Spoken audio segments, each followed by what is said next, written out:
తెలంగాణలో అధికారం దక్కించుకున్న కాంగ్రెస్ లోక్సభ ఎన్నికల్లోనూ సత్తా చాటాలని పట్టుదలతో ఉంది. బీఆర్ఎస్ బీజేపీ గట్టి ప్రయత్నాలు చేస్తున్న వేళ అభ్యర్థుల ఎంపిక నుంచి ప్రచారం వరకు ప్రతి విషయంలో హస్తం పార్టీ పెద్దలు జాగ్రత్తలు తీసుకుంటున్నారు. అయితే ఇప్పుడు అన్ని పార్టీల దృష్టి మల్కజ్గిరి లోక్సభ స్థానం మీదే ఉంది. సీఎం రేవంత్ గత ఎన్నికల్లో ఇక్కడి నుంచి ఎంపీగా గెలవడంతో ఈసారి కాంగ్రెస్ తరపున ఎవరు బరిలో నిలవబోతున్నారనే ఆసక్తి కనిపిస్తోంది.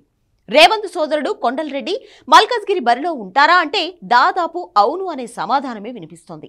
లోక్సభ ఎన్నికల్లో పోటీ చేయాలనుకుంటున్న ఆశావాహుల నుంచి కాంగ్రెస్ దరఖాస్తులు ఆహ్వానించింది. రెడ్డి మల్కజ్గిరి స్థానం కోసం కొండల్ గాంధీ భవన్లో దరఖాస్తు చేసుకున్నారు. నియోజకవర్గానికి 3 అభ్యర్థులను షార్ట్ లిస్ట్ చేసి రాష్ట్ర నాయకత్వం కాంగ్రెస్ అధిష్టానానికి పంపింది. మల్కజ్గిరి నుంచి నిర్మాత బండ్ల గణేష్, రేవంత్ రెడ్డి సోదరుడు కొండలరెడ్డి, కేంద్ర మాజీ మంత్రి సర్వే సత్యనారాయణ పేర్లు అధిష్టానానికి పంపారు. వీరిలో ఒకరి పేరును హైకమాండ్ ఫైనల్ చేయనుంది. ఎన్నికల్లో కొండలరెడ్డి చురుగ్గా వ్యవహరించారు. రేవంత్ రెడ్డి కొడంగల్తో పాటు కామారెడ్డి నుంచి పోటీ చేయగా కామారెడ్డిలో రేవంత్ తరపున అన్ని తానే చూసుకున్నారు కొండలరెడ్డి. స్థానిక నాయకులతో సమన్వయం చేసుకున్నారు. అయితే మరి మల్కజ్గిరి టికెట్ తన తమ్ముడికి ఇప్పించుకుంటారా? అదే జరిగితే మిగతా నేతల రియాక్షన్ ఏంటి అన్నది ఆసక్తికరంగా మారింది. మల్కజ్గిరి మీద చాలా మంది ఆశలు పెట్టుకున్నారు. కుటుంబానికి ఒకటే టికెట్ అని కాంగ్రెస్ అప్పట్లో చెప్పారు.